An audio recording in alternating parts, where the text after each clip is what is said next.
Welcome in today's class. आज हम लोग गॉर्डन चाइल्ड का ओरिजिन ऑफ टाउन का जो थ्योरी है उसके बारे में पढ़ेंगे। इन्होंने ये थ्योरी 1936 में दिया था।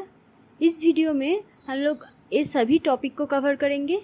फर्स्ट हम लोग गॉर्डन चाइल्ड के बारे में जानेंगे, फिर उसका दिया हुआ कुछ इन्फ्लुएंशियल वर्क के बारे में जानेंगे, फिर उसका जो सिटी रिलेटेड कंसेप्ट है वो जानेंगे, फिर उन्होंने जो बोला कि सिटी डेवलप होने के लिए कल्चरल एवोल्यूशन होना ज़रूरी है तो उसके बारे में जानेंगे, फिर उसका दिया हुआ जो 10 पॉइंट मॉडल है वो टॉपिक भी कवर करेंगे। ठीक है, पहले हम लोग गॉर्डन चाइल्ड के बारे में जान लेते हैं।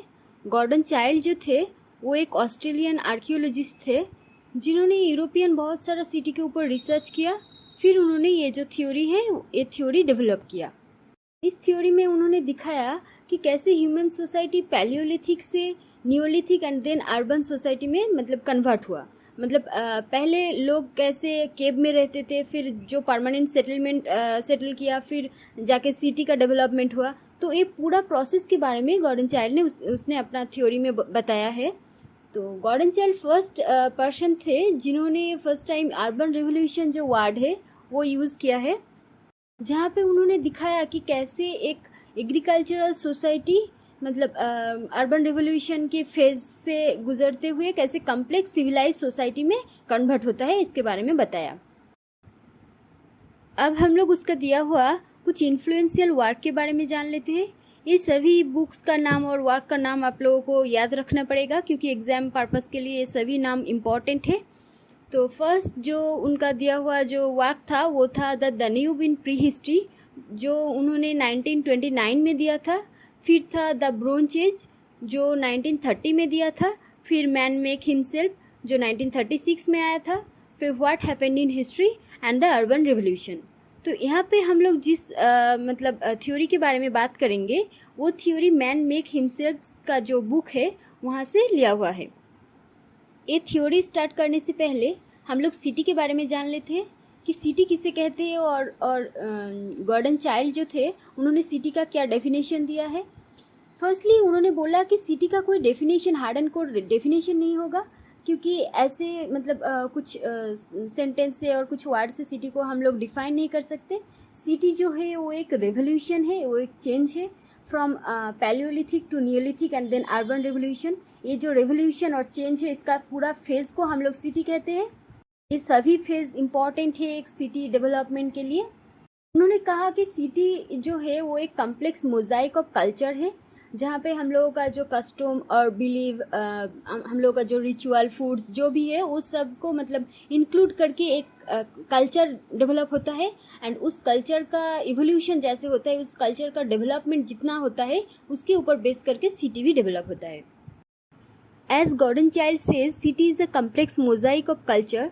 सो उन्होंने फर्दर कल्चरल इवोल्यूशन के बारे में बात किया, जहाँ पे उन्होंने दिखाया कि कल्चरल इवोल्यूशन कैसे सिटी डेवलपमेंट के लिए हेल्प करता है। उन्होंने कल्चरल इवोल्यूशन का जो पूरा पीरियड है उस पीरियड को 3 फेजेस में डिवाइड किया। फर्स्ट फेज़ को उन्होंने पैलियोलिथिक रेवोल्यूशन नाम दिया, सेकेंड फेज़ को उन्होंने नियोलिथिक रेवोल्यूशन नाम दिया और थर्ड फेज़ को उन्होंने अर्बन रेवोल्यूशन बोला।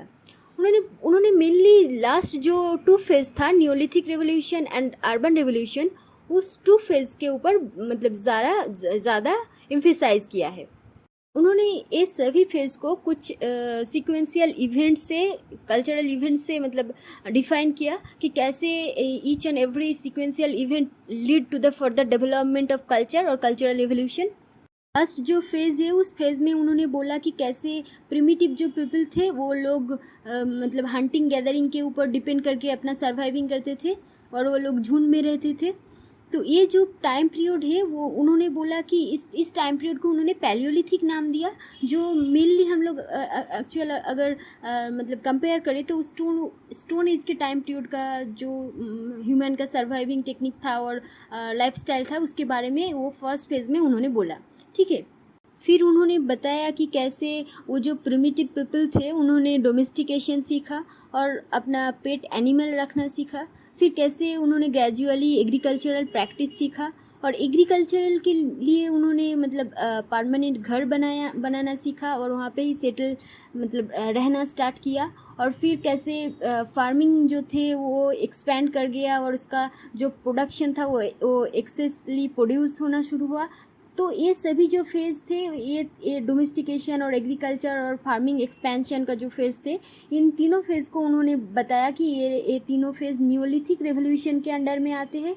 फिर जो फेज़ बाद में हम लोग देखेंगे उसको उन्होंने बोला कि ये अर्बन रेवोल्यूशन के अंडर में आते हैं। उन्होंने बोला कि जैसे ही एग्रीकल्चरल एक्सपेंशन शुरू हुआ तो लोगों के पास एक्सेस प्रोडक्शन आना शुरू हुआ, तो लोगों ने वो एक्सेस प्रोडक्शन सेल करने के लिए ट्रेड करना शुरू किया और ट्रेड पर्पस के लिए पीपल का माइग्रेट होना स्टार्ट हुआ एक मतलब प्लेस से अदर प्लेस में। सो माइग्रेशन के लिए वो लोग अदर्स कल्चर के बारे में उनके पास ज़्यादा नॉलेज आना शुरू हुआ। सो यहाँ पे आर्ट एंड कल्चर का डेवलपमेंट हुआ। फिर वहाँ पे जो सोसाइटी था वो एक कम्प्लेक्स सोसाइटी का डेवलपमेंट हुआ, पॉलिटिकल स्टेट डेवलप हुआ। फिर ऐसे करके लोगों ने अपना अपना जो रीजन है उसका पहचान करना सीखा। उन्होंने सीखा कि ये मेरा रीजन है, यहाँ पे कोई बाहर से आया हुआ कुछ भी लोगों का मतलब डोमिनेंसी नहीं चलेगा। तो ऐसे करके एक नेशनलहुड का कंसेप्ट उनके अंदर डेवलप हुआ। और इसकी वजह से अगर बाहर से कोई लोग अगर उसके मतलब स्टेट में आक्रमण कर देता था तो वहाँ पे वार हो जाता था। ऐसे करके बहुत सारा rise and fall of dynasty हुआ। एंड पूरा जो प्रोसेस मैंने बोला कि पूरा जो फेजेज़ है, ये फेजेज़ से जाने के बाद एक जो सिटी और एक सिविलाइजेशन डेवलप होता है। ऐसे ही कल्चर का भी डेवलप होता है। मतलब पहले जो था पैलियोलिथिक फेज़ में वो लोग केव में रहते थे और प्लांट और एनिमल के ऊपर डिपेंड करके रहते थे। फिर न्यूलिथिक फेज़ में उन्होंने सेटलमेंट मतलब परमानेंट सेटलमेंट करना सीखा। सो ऐसे करके पूरा कल्चर का भी उन लोगों का डेवलपमेंट हुआ और थ्रू आउट दैट प्रोसेस वहाँ पे सिटी का भी डेवलपमेंट हुआ एंड फिर rise and fall of dynasty भी शुरू हो गया। अब हम लोग कल्चरल एवोल्यूशन का जितना भी फेजेस है उस फेज़ को बहुत सारे एंथ्रोपोलॉजिस्ट ने अलग अलग नाम से बोला। सो वो सभी नाम के बारे में जानेंगे।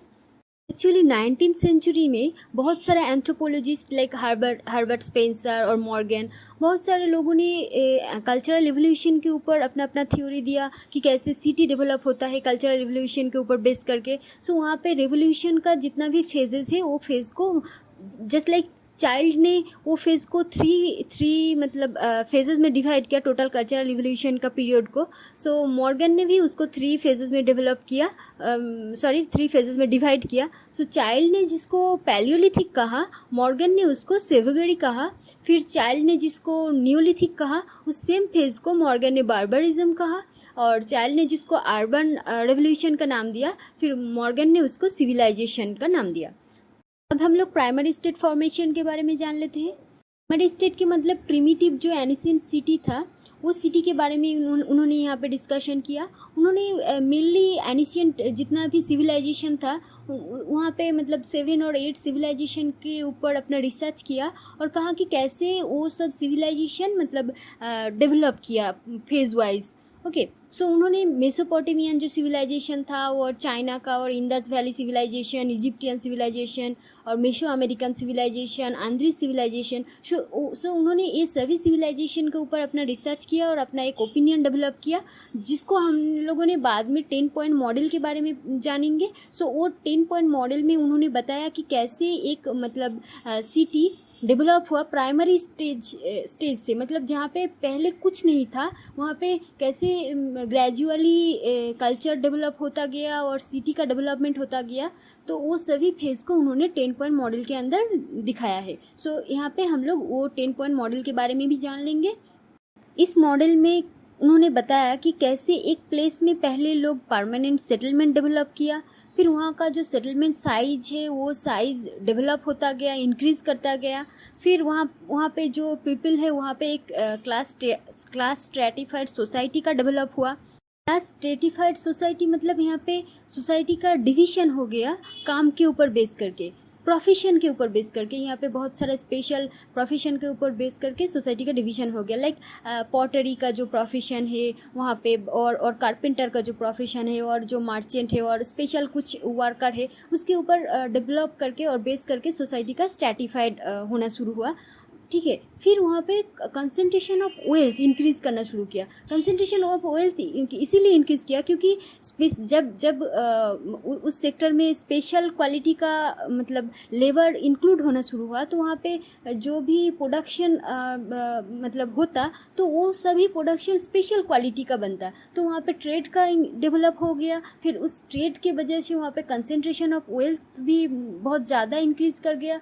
फिर वहाँ पे मोनूमेंटल जितना भी बिल्डिंग है वो सब मतलब बिल्ड करना शुरू हुआ, क्योंकि मोनूमेंटल बिल्डिंग के अंदर क्या होता है कि उन लोगों का जो कल्चर और ट्रेडिशन था उसके ऊपर बेस करके उन्होंने प्रेयर रूम और something public building monumental building बनाया। फिर वहाँ पे रूलिंग क्लास का एक सोसाइटी डेवलप हो गया।